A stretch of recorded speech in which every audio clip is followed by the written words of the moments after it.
Hello, Poggers, and welcome to the PogState.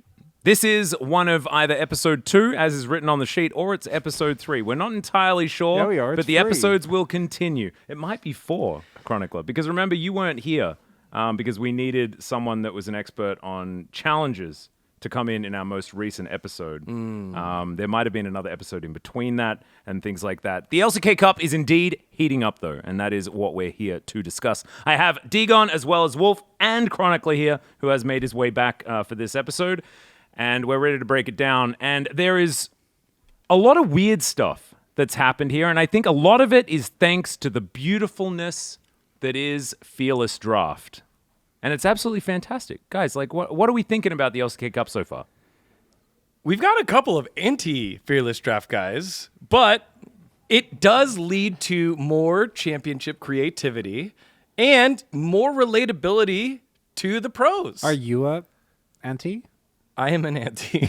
You're an anti-Fearless? Yeah. I didn't know we had any of those. I actually thought that we all kind of unanimously thought it was a good idea. I like it, but I don't like the negatives that come from it, which is the The drop-in gameplay skill. isn't as like practiced or like iterated on because it's kind of on the fly. But I think that's part of the point of Fearless.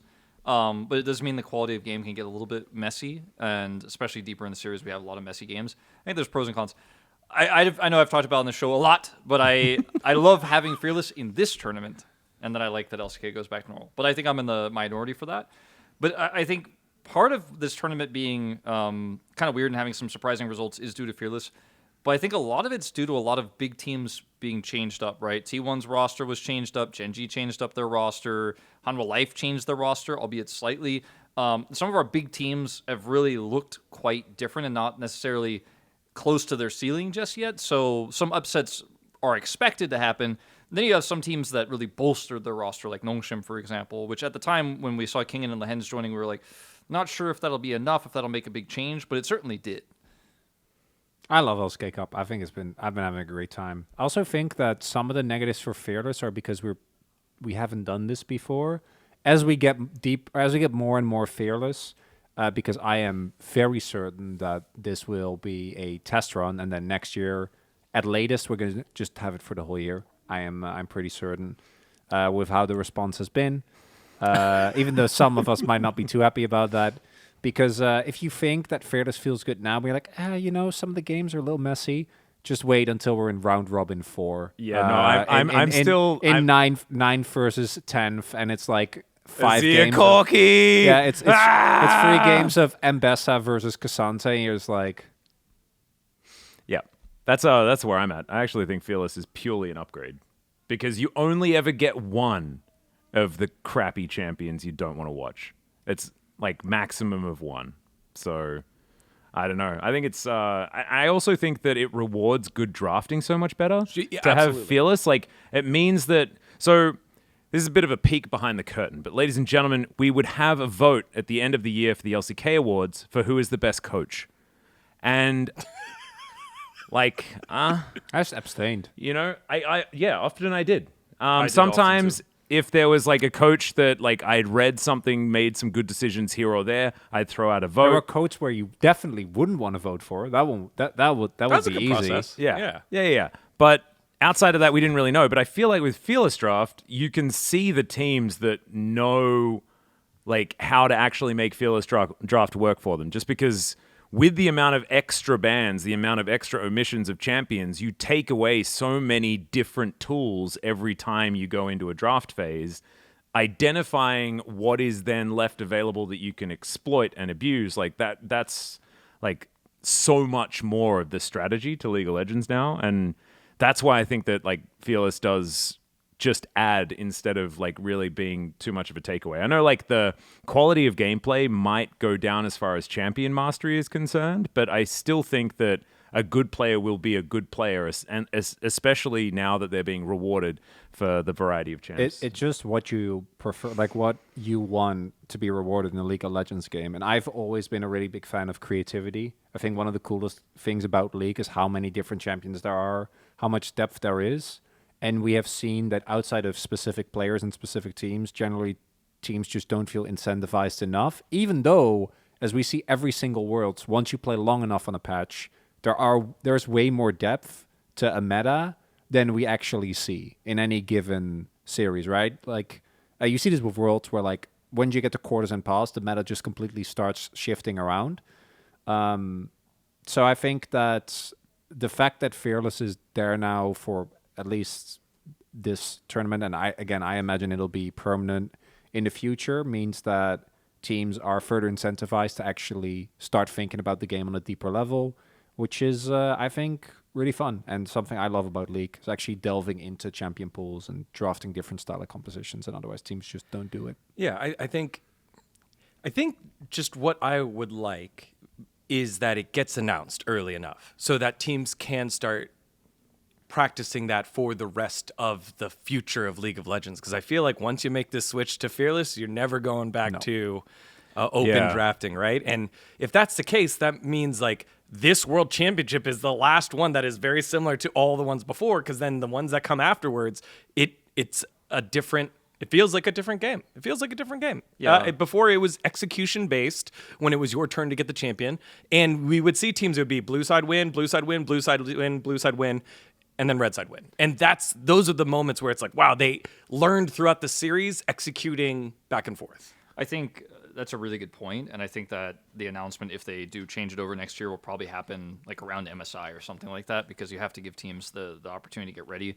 How you build a roster, for example, can completely change based on Fearless versus not. Yeah. Like people like Barrel and Lehens, their stocks go like way up, right? Yeah, and this is actually another point, because like you say, like where do the Crown-esque players go at that point, right? Like the mastery players that, like, I think a lot of people put Zeka in that bundle, but I don't know whether he necessarily belongs there Not anymore. Like, No. but people were saying like narrow champion pool, this is a problem. It didn't used to be as much of a problem as it does in Fearless, and so you would have to say goodbye to like the Malzahar one tricks and And stuff I think like that's that. why, even though a lot of people have been clamoring for it on the internet, like, oh, well, we have to change it. Like, it's so good. It's not gonna happen this year. Like, it's already been announced, and like all the teams and the tournament rules have been made. So like, it's not gonna happen this year. So I know a lot of people who really want it to happen this year are out there, but like, unfortunately, it won't be happening this year. Well, I don't both think. from a regulatory perspective, but also I'm pretty sure that if you ask a lot of pros, they just dislike Fearless. Like I Yeah. think without a shadow of say a doubt, most. it's better for viewers. Well, yeah, there are specific examples, which is also suspiciously, I'm sure that Atlus watched the exact Ashley Kang Barrel interview where he talks about how I watched it. I referenced it. on the yeah. class. Well, yeah. Yeah. Oh no, exactly right. But like that, I agree with that. But that's another reason why I also think it would be a bad thing to have it. I'm just saying that we are gonna wish it was back. And like I think up until MSI it'll be fine. Yeah. But once we're deep into a regular season where it's just the ping ponging is back, we'll be like, man. But there are going to be like 3 unique specific seasons this year, right? Like we're doing the Yeah, which Demacian should one. help. We don't Yeah. know what the like MSI season is going to be. Then there'll be a 3rd one that happens leading into Worlds. So that should, in theory, hopefully promote some diversity throughout the year. Yeah, so for sure. At least for those who Oh, and there's want patches Fearless, and like they things have like that. Yeah. Yeah, and patches do happen, and they don't always change things as we've seen, but They often Yeah. well, but sometimes they do. I think I'd be more down with Fearless, and we don't have to go down this route because it's a pretty big rabbit hole, and I haven't should. fully fleshed it out. We got plenty of time. Changing Flush the it banning out, Dgon. structure, like instead of it being 3, ban 3, you ban 3, and then we pick. Like, what if it was like ban 1, you ban 1, then we pick, and then 2, and then 2, something like that. Changing the structure up so that it's not. That creates a little bit more of strategic diversity as well. I think that's fine. Why don't there be like a dice way? So you roll a dice at the beginning of every series, and the bans come in at different times, Yeah. no matter which, we depending on which number you get. Yeah. We already have this. It's called Camtech Dragon. It's there just to ensure that we get still some variety. Yeah, sometimes things are useless. Never mind. 2% buff. Yeah, 2% buff. I'm completely. I've changed. I've changed my tune. I love Camtech Drake now. I think it was Wolf saying it. Like, I think Camtech is a little overhated, but I do think it's by far the most comp dependent, which is what makes it feel so bad. Because there are comps where it's actually pretty decent, and then most there's not. I think a lot of champions go to 50% I think health. changes I think it's to things. universally good. changes to things like And if you bench- don't, you're probably winning anyway. It's been a long day, so it's gonna be one of those. No, it's fine. Everyone else is laughing. Wolf was like, Here we go again. Yeah. He's I had know to you don't deal do with me PogState for all the 5 time, but games I've already. Been We're- doing PogState for years. We're embracing. It's a good look on you, Wolf. Oh, here we go again.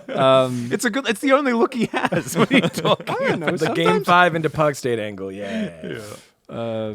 Yeah, I think changes to banning structures could happen down the line. I think introducing more bans as well would be something that they would have to do if it wasn't for Fearless. Yeah. If Fearless does get fully implemented next year, like I expect it to be, then it's definitely not going to happen for at least a bunch of years. Because to me, I think that it's also from a Riot perspective, the smartest way to do it is give it for a small amount of time, see what the response is, and then either you just go back to normal, and if you implement it next year and people are clamoring for it, it'll be really good. And if it was a disaster and people hated it, then you could also not be... Which is why Fearless will come back. Like, Yeah, of course. I don't like it as much, but I want to see it when rosters are set So- for those types of players, when coaches have those strategies and they know who their starting 5 is, stuff like that. What about true Fearless?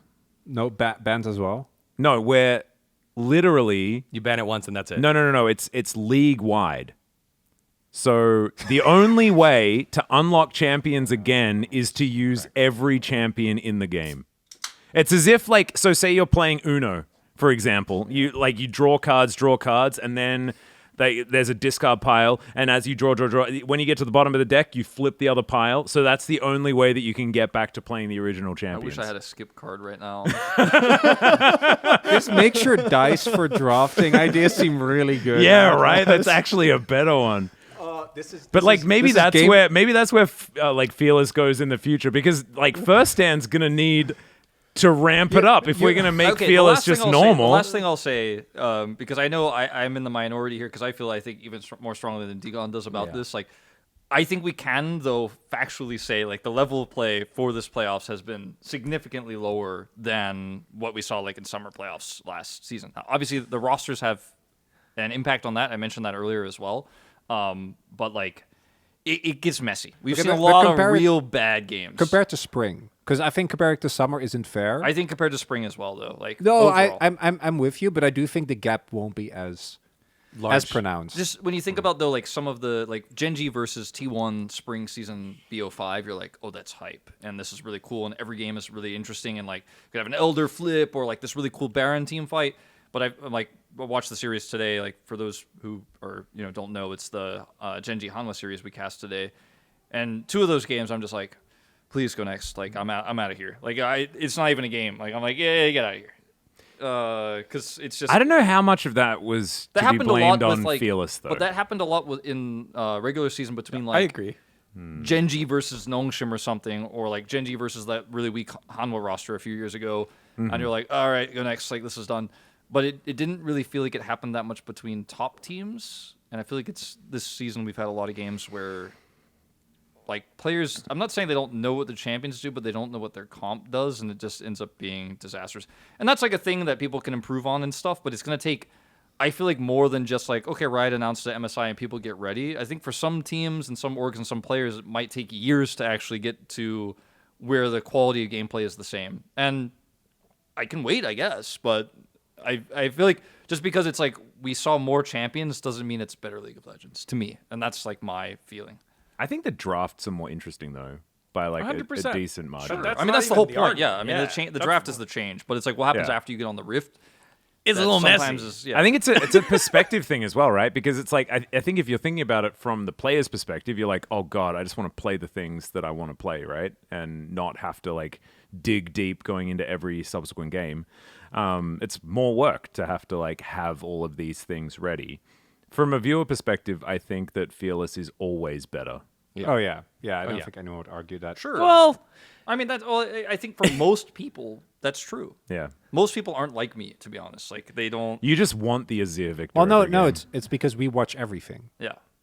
Because it's for every single coaster, every big personality, every caster is gonna like Fearless a lot, and the diehard fans will as well. But if you just tune into your team's best of 5s in playoffs, then the difference won't be as stark. The amount of times you see that Fizz hover and then it's like, no, he's playing Orianna. You're like, I wish it was the Fizz. But like maybe in Fearless it will be the Fizz, and I think that's what people want. Yeah, We just want the Fizz.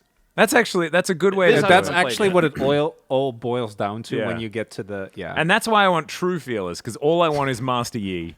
And that's the only way we're going to get Master Yi, is if we're at the very bottom of the deck and someone has to pick it. You look at your cards. Oh no, I've played all of these. The only thing left is the one with the eyes, and no, it's not Jax. You got to really hope that the last 5 champions actually fit into some semblance of roles on the map. Can like any of these jungle? Like, oh I have to god. play Leona jungle. Yeah, it's like my Sona Soraka bottom lane is going to kick ass.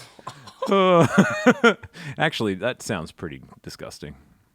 I think that's been played. Yeah, Sona. That's like Sona Tarek, right? There's Yeah. no way that backfires. Yeah, on a surely team. not. No, never. No shot. I do think that the level of play thing, though.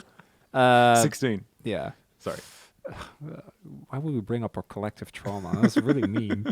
It's SKT versus IG. IG. Yeah. 2019? I think it was 2019. Yeah, I think it was the year. 2018 was the KT heartbreak, and 2019 was the SKT heartbreak. Yep. That was the FPX. FPX 2019. in 2019. Yeah. Yeah. Oh, was that FPX? No, At Worlds. The IG, that one Worlds. IG Yeah, was yeah, the one yeah, that yeah. stopped because it was Yeah, Jackie Love. yeah. with Yeah. Jackie Love's Draven. Yeah. I do think that already, though, we are seeing that the teams that currently look like the two front runners, which are DK and Hanwha Life, I don't actually think that their level of play has dropped compared to where it normally would be. Agree.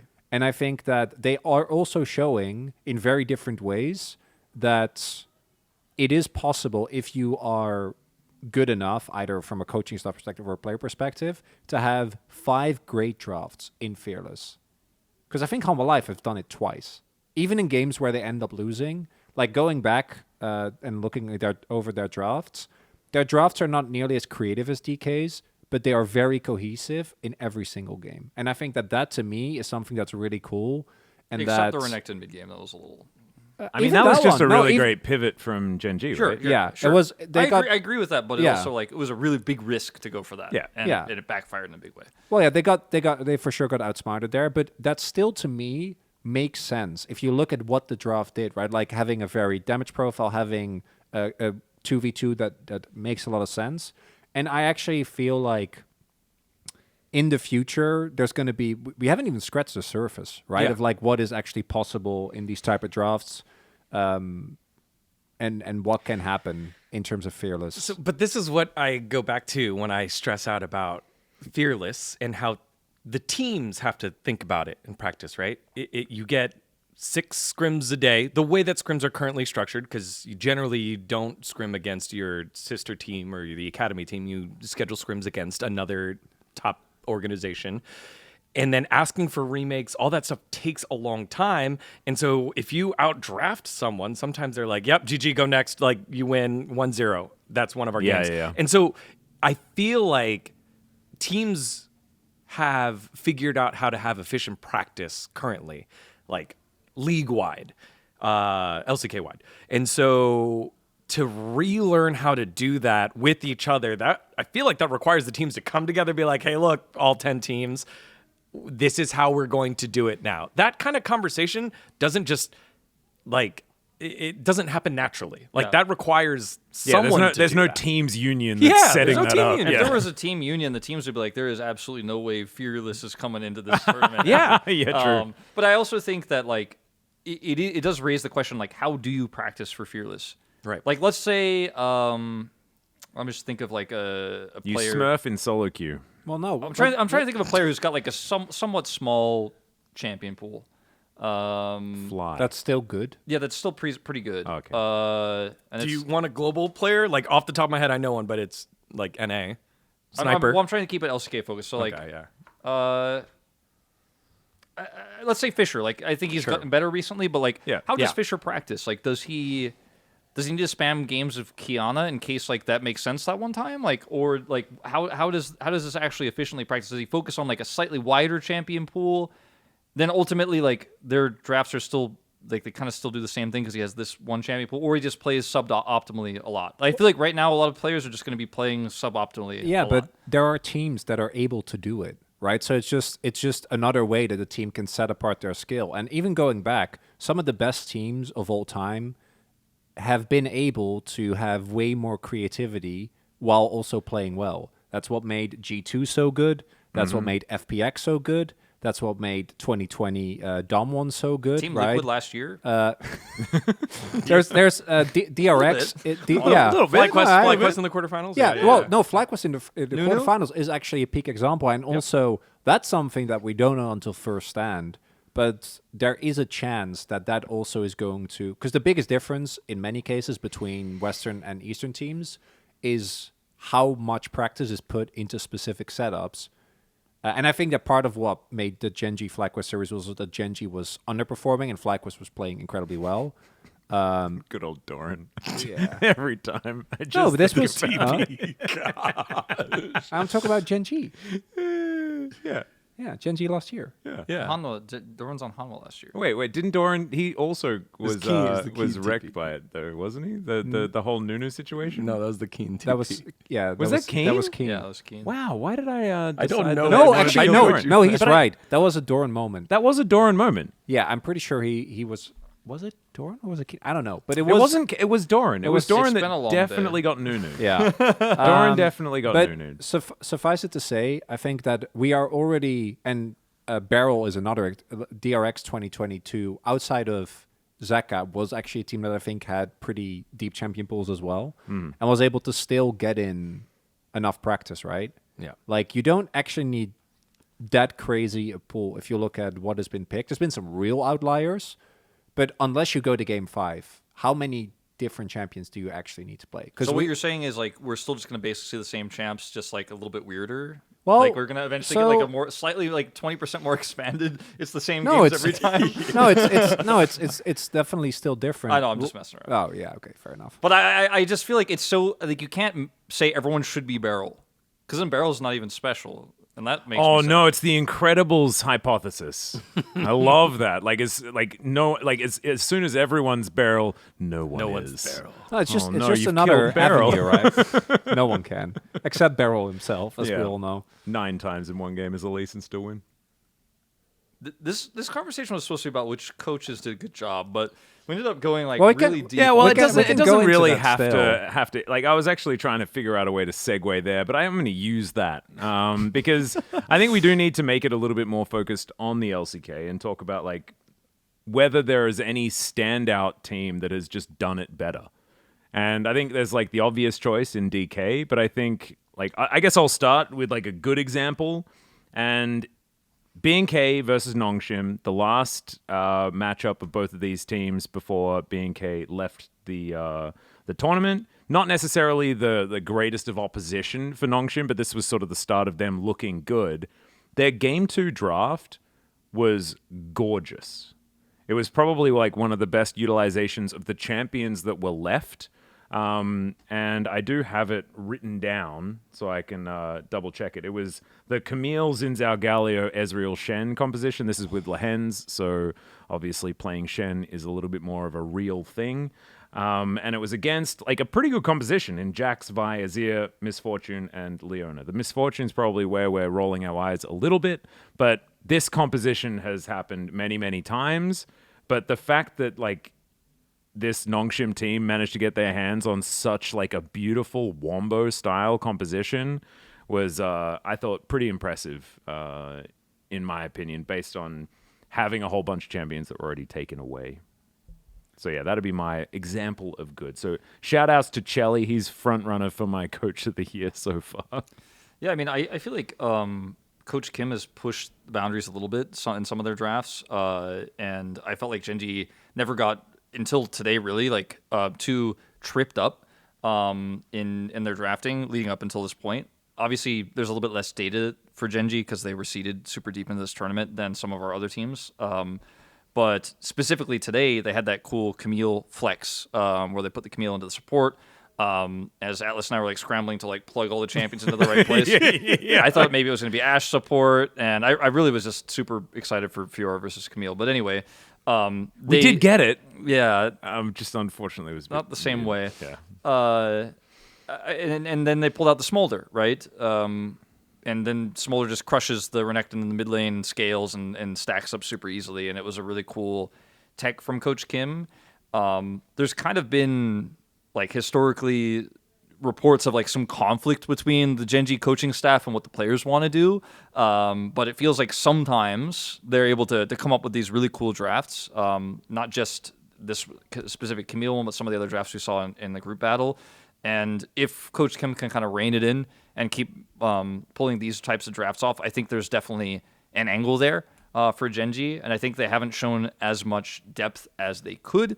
And so I just wanted to mention that one because it happened today. It's fresh in my mind, and it was definitely one of the biggest, like, ankle breakings of a draft we've seen. They did it on blue side as well. It wasn't even one of those, like, tricky R5 shenanigans. They did it on blue side, which is tough to pull off. It felt like a true checkmate. Yeah. You're right. Like, that was the, like, oh, we've got you. Like, and here it is. So the homework was which coaches drafted well, and Max actually took like, what I thought was the sneaky answer. I think it's Dogshim, because since the beginning of the tournament to now making it to the top 4, they figured out their identity. Yeah. One example is that they drafted both Aurora and Mbessa, and then we're playing Aurora top for Kingin and Mbessa in the mid lane. And that didn't work out really well. So now every time that they've drafted Mbessa, it's gone top and Aurora's been in the mid lane. And we've seen Aurora's allowed what I have felt like mid laners that were not as good as their opponent to be able to farm and dish out damage and be a true threat. And it allows those types of players to do that. They've figured that part out. They've let Lehens cook, go with Blitzcrank, go Nautilus, go with Elise. I feel like Lehens does give, like, an inherent advantage to any team, though, just because he does have, like, 4 extra champions on the list of meta supports that are just tacked on the end that he can always pull out, which is just kind of unfair. Especially when you can even go as far as, like, the Yumis and the Lulus that he was extremely good at previously. Yeah. But I'm not going to take anything away from Chelly, though. I 100% agree. Because it's been good. And then also they've used early matches to show things like the Anivia top, right? And then when it was time to start playing a little bit more clear against Bro, they were like, hey, Hambach, you like to play Vi, right? We're not going to let you do that. Show us a different way to beat us. And they weren't able to. And I think, that made me really sad as the Bro fan. But again, they have learned who they are.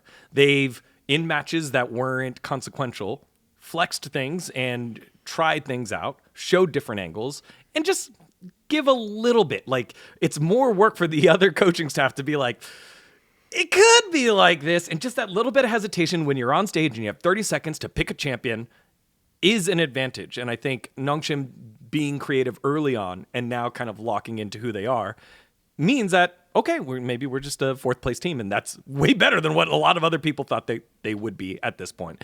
Higher placed than the world champions. Not to mention Kingin, like, actively 1v9ing every single game and playing like an absolute monster. That's a new level that they're showing that, hey, we also can play Carry Kingin style. Yeah. Right? And so I think it's cool to see the evolution that they've done through. They seem like one of the most flexible teams for sure, which is surprising to hear. And they do have, like, if you think about the players as well, like, Fisher was the guy that debuted Nefiri mid, right? Like, he's a chef. Jiu was, like, the Neela guy. Like, Lehens needs no introduction. Like, Kingin plays a whole bunch of stuff, but probably has the more narrow champion pool on that team. I guess Gideon probably... Gideon's probably the most narrow. Yeah, he's probably the most narrow, but he's a jungle, so, like... But Fisher's definitely expanded a lot recently. Yeah, Fisher is really coming to into his own. own. Tristan, that's it. Yeah. Both in play and in... no, he's just actually a good player now. Most improved player of the tournament, I guess. I mean, I think he's kind of the glow-up player, maybe. For me, I don't think he's, like, most improved in the tournament. Guys, I Is don't it want Beryl? What? It's Showmaker. I don't want to... I mean, he hasn't improved? How Showmaker- do you Showmaker has improve not- from, like, Because world champion? as in like as in he has not been this consistently good since 2021. It's like 3 years. Yeah. Well, it depends on what your arguments are. I think Fisher has been way better. I do want to remind everyone the teams that Nongshim played, which are Brion, T1 that 2-0'd them, DRX, KT, And then DK that Started from the bottom, now they're here. I know Come that on, DK man. lost a game, but I think we can also collectively agree that that was not a little bit. We say a little bit of happy gaming. That was a lot of happy gaming. That was It was not a clean series. also, like, they drafted. Here's the draft against T1 in game 1. It was Cassante, Vi, Aurora, Ezreal, Blitzcrank. That's not a draft issue. That's a if I'm Nongshim, I would want my team to play that. That sounds good. Apart from you wasn't live, the Blitzcrank like the most awkward? No, it wasn't. you live or Blitzcrank die by angle Lahens ever? at that no, point. it was not. That was that wouldn't be the one I pick. Yeah. Okay. That's not the redeemable. Sometimes you win even with bad drafts. Sometimes Lahens makes it happen. Sometimes he tells people to listen to him. He's the young. Such a meme. Going back to like what we talked about earlier, like, we've had a lot of upsets. Obviously, you mentioned Nongshim, their opponents.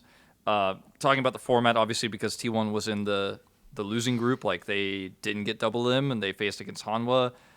That's something I think that we'll probably improve on for next year, like figuring out how the seeding makes more sense, because that ended up being pretty wonky and wacky. But I actually do think Nongshim has it in them to potentially, like, if Genji are having an off day, like something fun could happen. What, like today? Well, that was a lot of modifiers. Also, I just Genji did. Sometimes you got to pull all the levers to let it actually I work think out. Genji looked horrible today, and it still went to 5 games. Yes. And they were basically playing without, I want to say 2.5/3 of their players. Yeah. I feel like that was I the think point I wanted Keen to was hammer there home. every game. Keen was there every game. Yeah. Chovy was there a bunch of the games. The last couple, yeah. Yeah. The last couple. Ruler was there on the Ash game.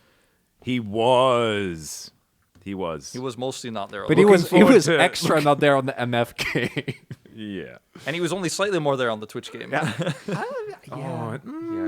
He So, was being sneaky, Well, sneaky since- that game. I feel like this was such a no-brainer, but obviously I got to go for B&B. Bangy and Barrel. As far as, I right? mean, Like this, that's kind of we needed someone to Yeah, do we the DK. had Because, to- we had like, it's to. the obvious choice, and Yeah. they have been just kind of smurfing. He didn't get the predictions right today, so he gets this prediction correct. No, we can let him have Yeah. the easy one. It's fine. Yeah, it's okay. Yeah, I need. We a win. needed someone to Hammer hit the home. sitter. Yeah. It was hanging there for a while.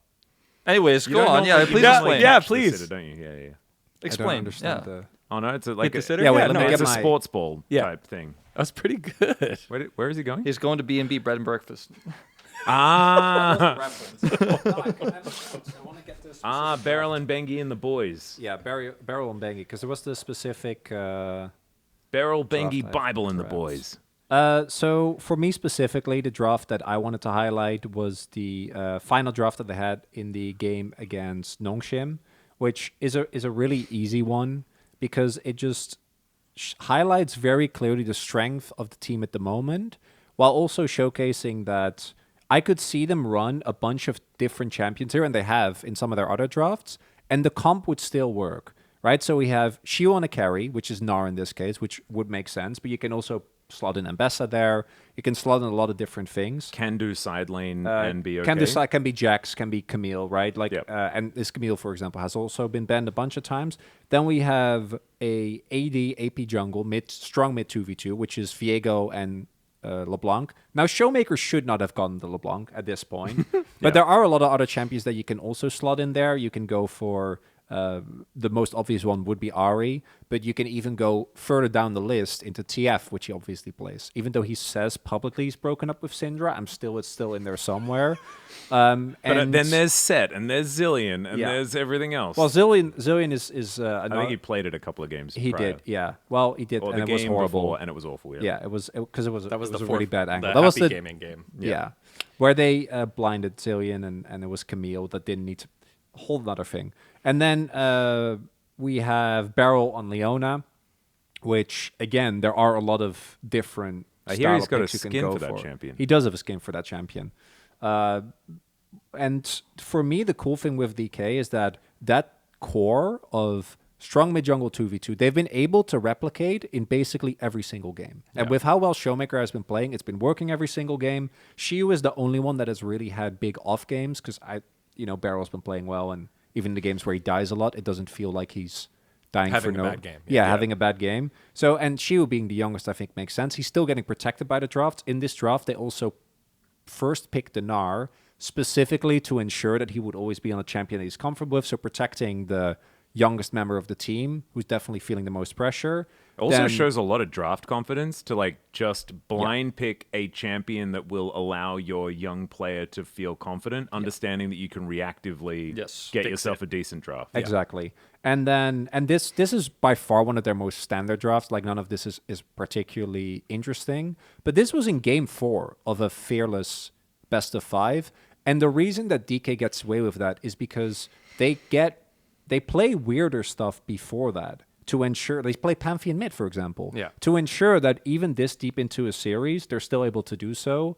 And we don't really know what the specific, we give Barrow a lot of credit for the macro, which we should because this is saw the difference. It's very in the team. observable, right? We watched in 2024. But That's the homework. also, if we can speculate a little bit, I think it is the combination of him together with the rest of the team that's clearly playing well, plus Bengi guiding it all, that to me right now, it feels like they slot so naturally into Fearless, and I don't think that's going to go away. I think that that's going to be the biggest edge they have over any opponent because they're able to consistently find matchups that they're comfortable in because of how deep their champion pools are, but they funnily enough do it before they're prompted, which means their drafts are always cohesive. Yeah, I feel like they don't even get weaker just because Fearless goes away. Yeah, in that's what I was LCK. thinking as well, right? Like they're just realizing that, oh, hang on, creativity can be used just to create draft gaps regardless of whether stuff is all banned And away. it's specifically, because we saw this in the best of freeze as well,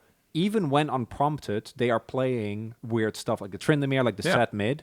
And yes, it's working, but even if it wasn't working, the fact that they're willing to pull that out early means that when we get later, they can go back to comfort and still be fine.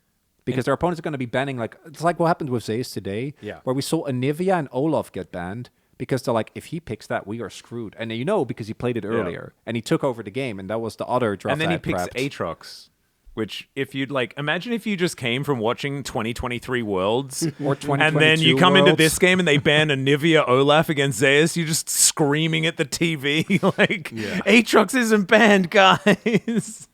The way that you, I think, value the D+ draft, which is understanding themselves, allows me to finish my. I just remembered you inspired me to finish my point about Nongchim. It's they knew themselves so well that when the patch dropped against KT, what did they do? They forced KT to ban Skarner on the blue side. They're like, all right, weren't cool. KT first banning it on blue side every game for some whack No, I reason? think it was third. I think it would be like ban, and then they're like, they haven't banned it yet? They didn't first ban it? Okay. And it wasn't until game 3 when KT was like, okay, we're not going to ban it. Let's see what Nongshim does. And then they ban it. But they knew themselves well enough that they could do that. And I think that's what D+ does so well right now with their creativity and showing multiple different things. They've set up the story before you even get into the series to be afraid of. That opens up the creativity gap. Yeah, for DK, the only thing I'd be worried about is Shiu if it goes to 5 games against a team like Hanwha, where he's playing against what is arguably the best top laner in the world. I feel like in the LCK is pretty safe to say. He's just, she was just too young to be the person you're gonna index into for big champion pools right now. Yeah, and that's fine, right? I think that's he's given a lot of leeway on DK though, just because I think they live and die by their mid jungle, and they are so good at draft. Like you look at all of DK's successful compositions, the only one that looked kind of okay on paper was the Swain Xin Zhao draft, which just had 0 damage and didn't quite work. Yeah, because they Showmaker died 4 times. Yeah, it was very fun. They got actually a little bit bopped in that one. That was a little bit of an overcook. But outside of that, their mid jungles are Viego LeBlanc, Arivi. Every single time you're looking at this and you're like, oh wait, Lucid and Showmaker can play the game every single time. And it's just because Showmaker has been playing so out of his insanely mind. well, right? And also, he's way too happy. It must be so scary for the opposition. It is. Yeah, he's playing Set and Tryndamere, and it looks good. We've lived those times before. Oh, we have. I remember watching so much of Voyboy's stream when he was playing the AP Tryndamere top lane. Oh, baby. Rageblade Tryndamere. What a time to be alive. I think D+, it's important to remember that they were in the stronger group, so they played against weaker teams. and they beat Hanwha when Hanwha was not looking great. They beat T1 when T1 was still figuring things out. I believe Guma played that match. It was in the middle of the first week when they played each other, I want to say. Yeah. And then they beat Nongshim in the upper bracket match where they had selection advantage. This feels like their first real test of the tournament because Hanwha wasn't good at the time where they beat them. I mean, they were okay, right? But like this next matchup they have against Hanwha is going to be really interesting because if they can bop Hanwha here, then it's like, well, I mean, what can't they do? At this point, if they get pushed to the brink and still win, like maybe someone could take them out in the finals. But there's a world where D+, some of that creativity falls a little bit flat when you're playing against stronger teams. I think you mentioned Shiu. I think if Zeka's having an on day, if Peanut's having an on day, outpass Lucid because he's just got more experience than him, then I could see D+ losing that matchup to Hanwha. I want to say right now that I don't think they will, but like that's the one where we're like really know that D+ can be world class. Like it's the team we want to send to First Stand because First Stand's also going to be fearless, and they'll have learned even more by the time we get there. So that matchup is to me like the most exciting matchup that we've had this tournament. I think for me going into it, I'm more hyped than I was, but with the T1 Hanwha like elimination match because there was a lot on the line, Zeus versus Doran, etc. That was really cool. But for this one, for me, I'm like way more hyped even for this than I was for that, and I can't contain my excitement. Yeah, and I actually like the timeline that I'm seeing is like the optimal timeline because we have top 4 now. We're going into Hanwha taking on DK and then Nongshim against Gen G in the lower bracket. The optimal timeline for how the rest of the best of 5s play out, in my mind, is that DK actually lose to Hanwha Life Esports. That's what I was going to say. And then we get Yeah. DK Gen G, Yeah. 5 gamer. No, DK Nongshim. Well, I wasn't going that far. That was No, obviously DK Gen G because we need a DK Gen G best of 5. Yeah. Otherwise, like it just doesn't quite No, work. I was worried for you. Yeah, You really yeah. got me there, No. man. And then you get the rematch for all the marbles in the end after DK have had like an extra best of 5 to like get ramped up like Hanwha Life Esports have. Like that's what I want. because it feels like every other team has gotten burnt cooking in the draft, but D+ have not. And also because we keep saying that. I mean, they have. No. They just didn't stay in the kitchen. They left and found a new kitchen for the like next that, game. yeah, but also the second time. the second time. We keep talking about Shiwu being young. Give him the game where he's allowed to fail and allowed to be given space to fail around these vets, and then Lucid, who was Rookie of the Year, who's been there, who didn't have the greatest ending to his 2024 that he would have liked, and have him feel that and realize it's okay. I'm still surrounded by a whole bunch of people that can pick me up that when I'm having a bad day, and then come back and go do that. Which actually, I think it was so nice for Barrel to also go 0-8 when Shiu did on Aatrox. Yeah, he just joins him. Yeah, he joined it. And Shiu didn't feel bad and had a great next Gnar Yeah, game. and Barrel's There was no like, consequence for that. I'm 0-9, 2-time world champ, by the way. And she was like, oh, I'm 0-9 as well. I'm getting there. I'm on my way to world championdom. I mean, I think wouldn't it be the biggest like tragedy of this entire tournament? And sorry to T1 fans, but like if D+ didn't win this tournament or like didn't even make it to the finals, just because they've been like the most fun team to watch. Their drafts have been really cool. Like Showmaker's back. It feels like it's the best storyline. Yeah. And why is the tragedy just Why T1 fans? Why is this T1 fans? Why is it not Hanwha fans or Gen G fans? Because Because T1 lost in a single elimination match against a team that might go to the finals or maybe even win the whole tournament. Yeah, because if we do a ranking right now, right, I think most of us would put DK and Hanwha in 1-2. very, very close to one another. 1-2, then Gen G T1. I think Or I'd T1 actually Gen G. I'd put T1 I would in put the T1 top in 3 third, yeah, conversation. for Yeah, sure. yeah. Oh, yeah. Yeah. But I think that T1 Gen G I would expect to be a close series. And then a pretty big gap, and then Nongshim. Well, it was last time they faced off against each other. Actually, like based on Gen G's current form, I mean, I'm a T1 3-1 predictor every time for that series. I think. Yeah, that's fair.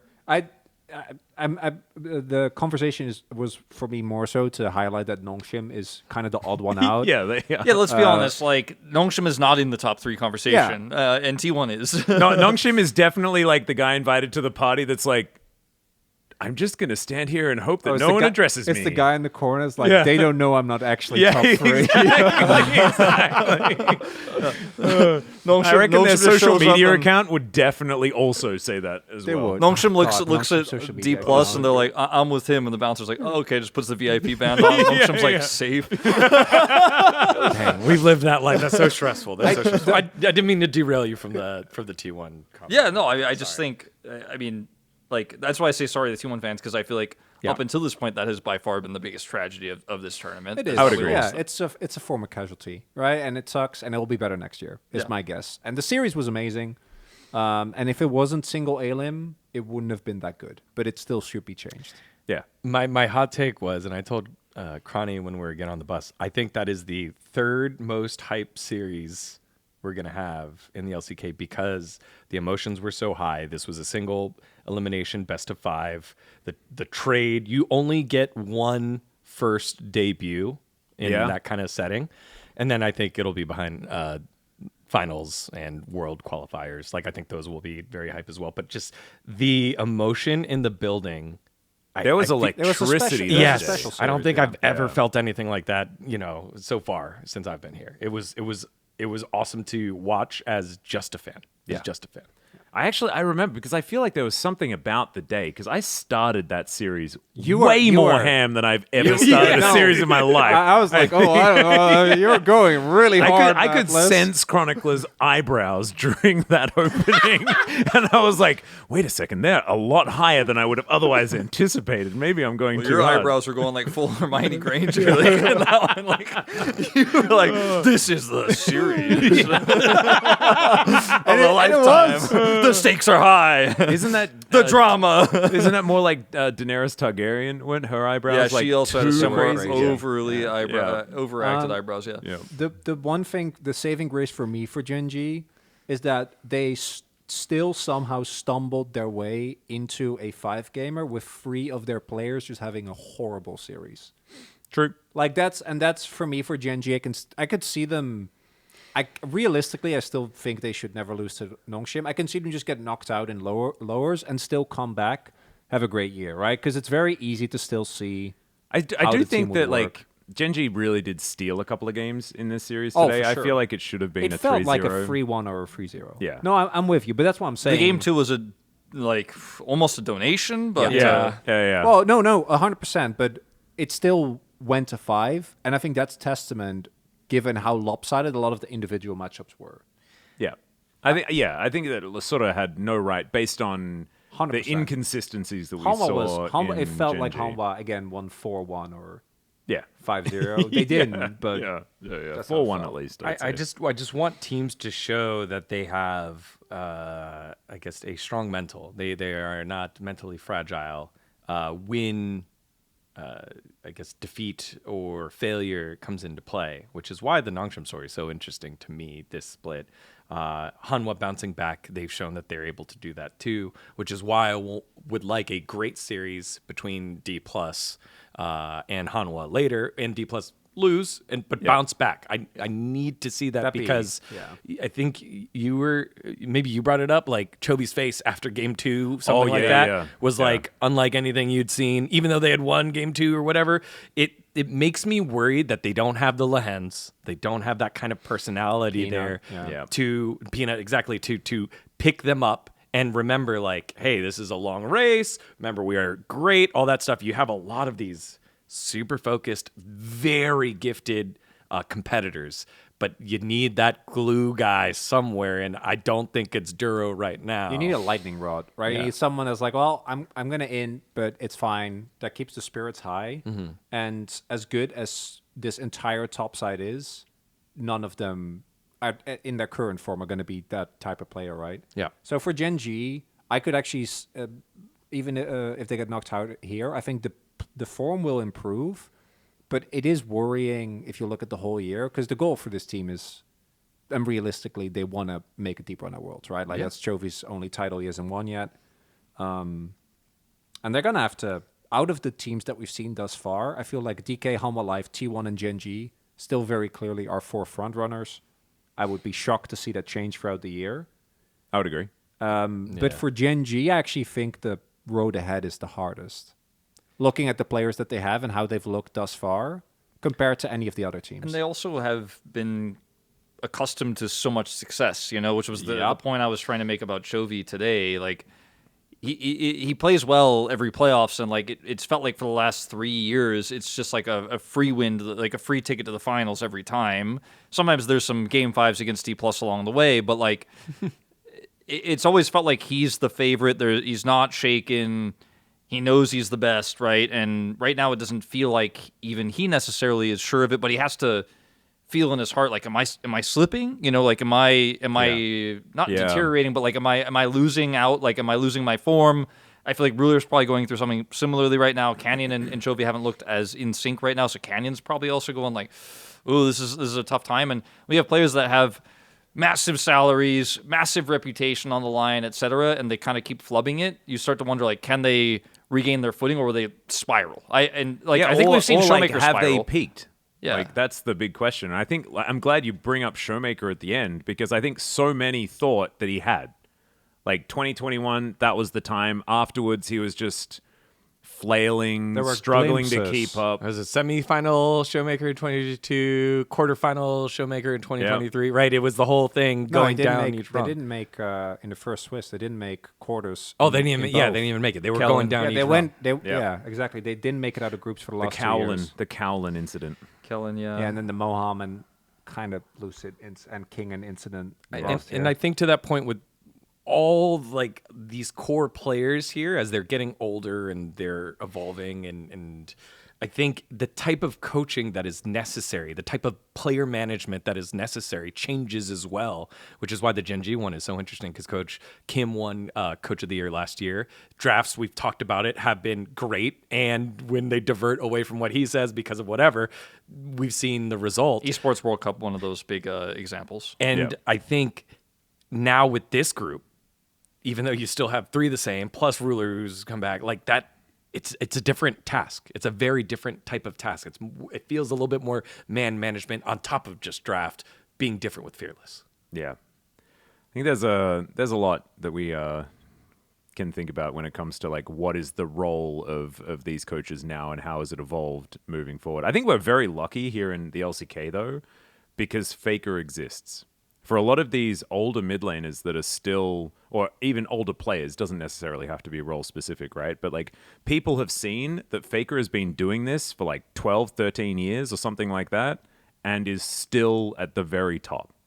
It's I don't Faker think and anyone, Deft, right? It's the two of them that just show. I think you have like again some tiers and below. Yeah, I was again. going to like say, BDD, who's the tier here? Yeah. BDD, I would say. Ruler, Teddy. Peanut. Peanut, yeah. Ruler, Teddy, Keen. He's been around for a while.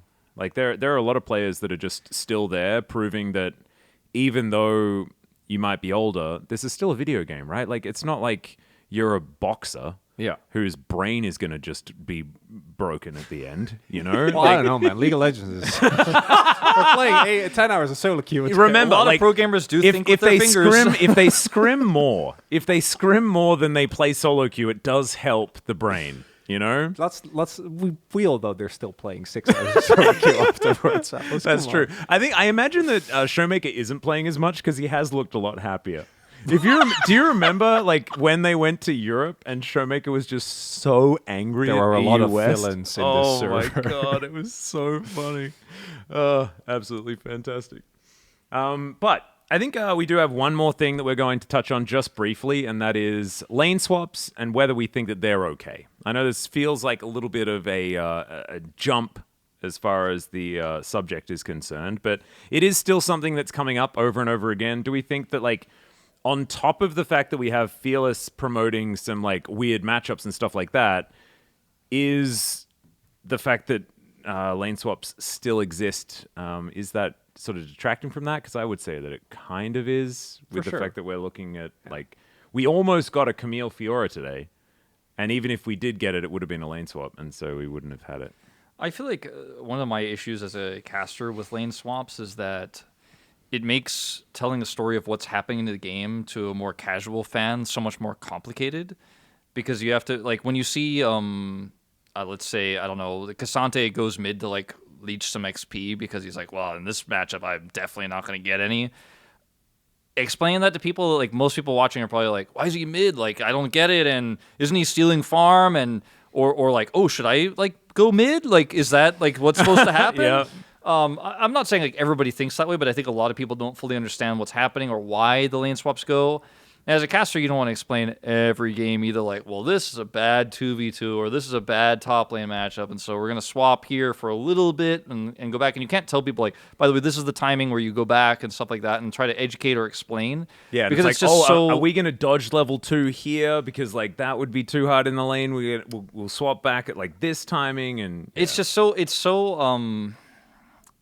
we all have seen it so much. Like, it was even quite tricky for me, like, back in 2021, where it happened, like, once or twice, and it's kind of occasionally I'm, like, being like, all right, what does all this mean?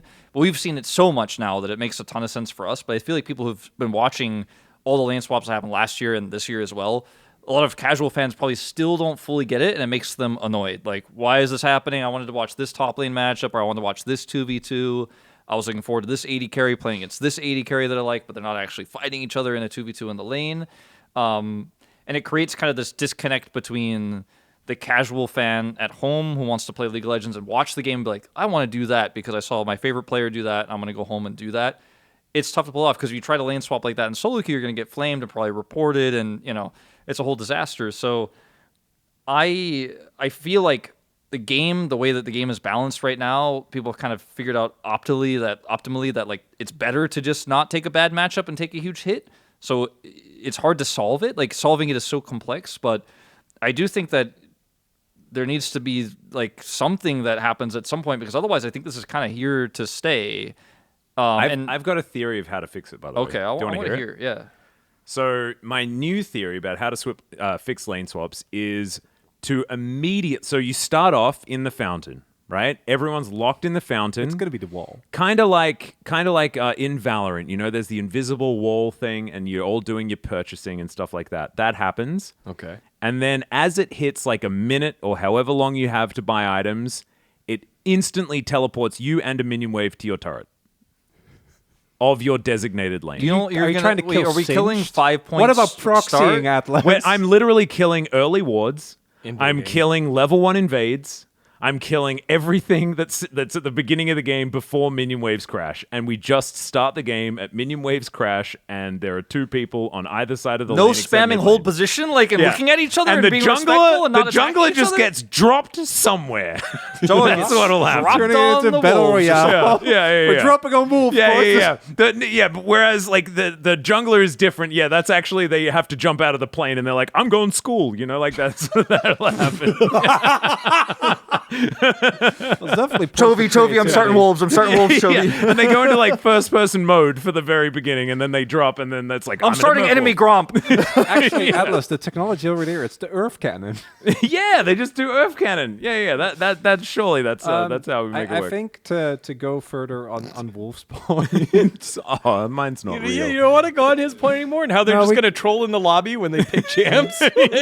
No, I think on Wolf's point, a Guess we're larger both dropping issue, school. Sorry. even the most diehard LCK fan will acknowledge this, is that in the long run, what matters for League Esports is that it's fun to watch. And there are a million factors to that, but the reality is that lane swaps just aren't fun to watch for many reasons. Part of that is that the strategy, who is ahead, when it's good, when it's not, is a lot more obtuse and requires way more explaining. Whereas if you just have a 1v1, it's very... And you get that demonstrated to you, right? Like, if it's a Jax versus Camille, for example, like, you get to watch the counter-strike and the hookshot interact. You get to watch the little interactions. You can also see their levels up, their plates are up, the CS is different, right? Like, and they're, of course, they're still contextualizing because it depends on matchup, it depends on state of the game, but...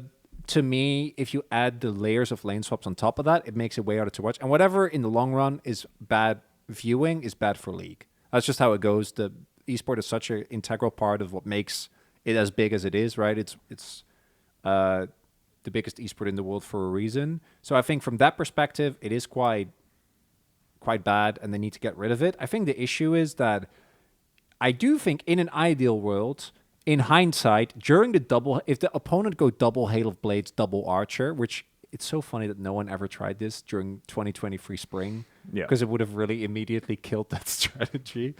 But in that scenario, I think that it should be a viable strategy.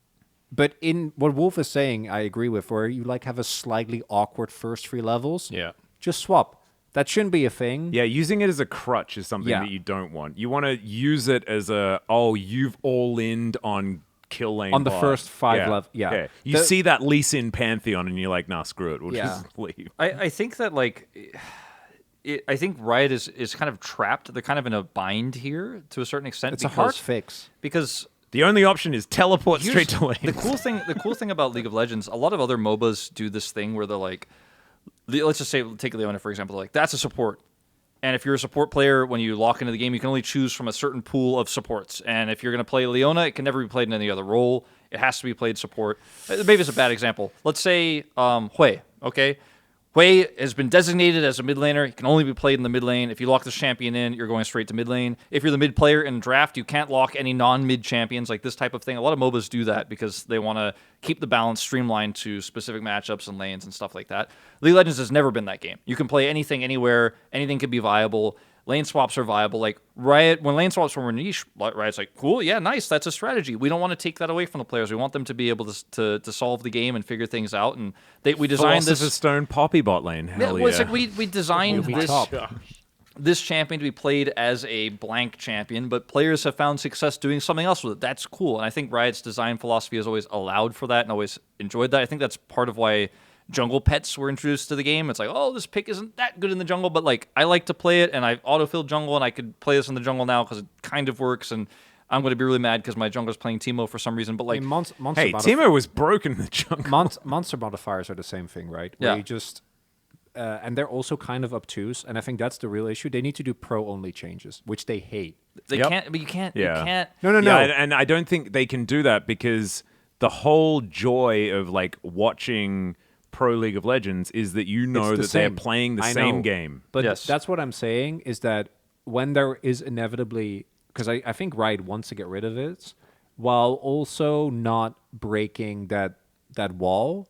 I don't know if they can. With how like lane swaps have been around for Why don't you a just full year convince all now. of the teams to not do it anymore? Like, please, like, send them an email. Say like, hey To that- guys, to that we to just that kind of team union? Yeah, we just don't really like it when you swap lanes. It would be like kind of good if you would stop doing that, and we just have 1v1s and 2v2s. That'd be cool. Thanks. For those that don't know, and the guys know because I talk about it way too much, actually, I showed Chronicler some videos of my golf swing in golf. We're talking about lane swaps right now. In by the way. golf, He's doing a club swap. It's a ramp up, guys. Come on, let him speak. Let him cook. Let him cook. you have multiple different starting points. Even though it's the same course that you play, same holes that you 18 holes, the starting point is different. And most of the time it's just distance, but sometimes it's like, hey, there's water here. And in the pro, they call it the blacks, the pro tees, you have to hit over the water. But in the red tees, which are used by juniors, seniors, like juniors, Beginners seniors, and it'll stuff, be yeah. like on the side. And it's the same game. And it allows everyone to still play. And you still have those moments. You still have, tower diving. You still have backdoors. You still have all that. In but it golf? changes it a little differently. Holy crap! Golf's completely changed. I almost had it. I almost Oh had my it. god! I was like, I just didn't know that you could how do I backdoor troll and him? go. How do I get him? I don't know what to do. Max got my back. Please, Dgon, I want to hear the end of your analogy. And the end is that you can have the separate rule set. I think you can have the separate rule set and still make it seem and similar to it. But just about lane swaps. Just in imagining general. like someone tackling someone on a golf course or something like that. I was so close. No, continue, Dgon. I want It's over. It's No. over. But like, I got tower think def. I think we get your point. Like, it's sort of like adding handicaps or something like that. It's like, you know how Batman has a rule where it's like, I'm never killing anyone, and then you see the stuff he does to some of the I mean, henchmen. those people die. well, definitely. no, not technically, right? That's the whole You thing. don't see them. That's the philosophy. You don't I see the think- funeral, but like we know. We know. Yeah, we know. I do think that it's going to be one of those fixes that theoretically will be in the game for normal players, but just will never. Yeah, have an what you actual need is impact. you need the fix that doesn't affect a normal gamer, like that's just playing the game normally, but will stop it from happening. But in it's Pro. it's really hard. If it was easy, it would have already been. Yeah, of Yeah. course. Yeah. They already Yeah. tried Done. to do the plate change thing, and it didn't really work. Because it wasn't about gold. Because I think Riot kind of thought, oh, it's about gold, but it was really more about the matchups. And the sometimes level- it was and the about levels. gold. But also as it was well, about but- like turrets and like opening the map. And I actually felt like it sort of made sense, but it just wasn't quite enough to change it. With the fact that if you take your 2v2 out of the bottom lane, you have to give up a whole bunch of plate gold. And I think that like that having that trade-off makes it more interesting, Well, to be honest. The real issue is that there's also not a lanes, like there's so many variations. Yeah. And patching against all of them is actually really hard because what can you think of a fix that simultaneously fixes the we swap and there's no one in the lane. We swap and we put our tank like Sion or Cassante top and they soak because that requires different fixes. We have the soak. Is there an in, example of that in golf? The soak in mid lane with the top laner, right? That Yeah. example you were giving. Yeah. Because all of those are also different in. What Yes. if they added a new... Guys, It's the wall. Hold on. there's a golf example. What? Oh, go ahead. I get a chance to not derail. So the first time, the first example I used was distance when you start. Yeah. The second example that they use in golf to make it easier, it's called a gimme. It's when you are close enough to the hole, you're like, oh, you're good. And then you're like, okay, cool. That's it. You don't have to putt it in and You're miss not- like you're not 3 a or 4 putting times. guy? If you're not a putting guy, you look for gimmies. Are If you a putting anyone, guy? No. It's the concede circle. It's the concede circle. That's right. Yeah. And so if someone says you're good, don't ever putt again because then you lost your gimme because then they could do that. But that would be the difference, right? There are different levers to pull to What still if- make it the same What if... for the different not talking about like 3v0s, 3v1s. I see what you're saying. I personally don't want there to like my personal take is I don't want there to be like a kiddie game that's like Bronze League and Gold League or whatever versus like the pros. And like there are some other MOBAs where there's like different rules based on what like league you're in. Like some of them it's just like ranked games until gold or blind pick and like we don't do draft and stuff like that. And both teams can have the same champion. I feel like that deters because most viewers are not like high level, right? So they feel that disconnect. But what if you added as a potential solution that changes pro and solo queue? What if you added a starting item that only top laners would buy that like makes it so that your turret, if there's more than 3 players like diving you or something, the turret does double damage or something crazy like that in the first 8 minutes of the game. You just add like some starting item. Well, that's the issue, right? Because then you Because can't then you dive. use it in You a can't lane you swap, can't then roam with mid. Like if jungler and mid get a lead and then try to roam and dive a top laner, they can't. Yeah, so But it would have like I don't know, it would have to be an item that gives you like no other stats as well, so that like you'd probably lose your 1v1 a little bit harder or something like I don't know.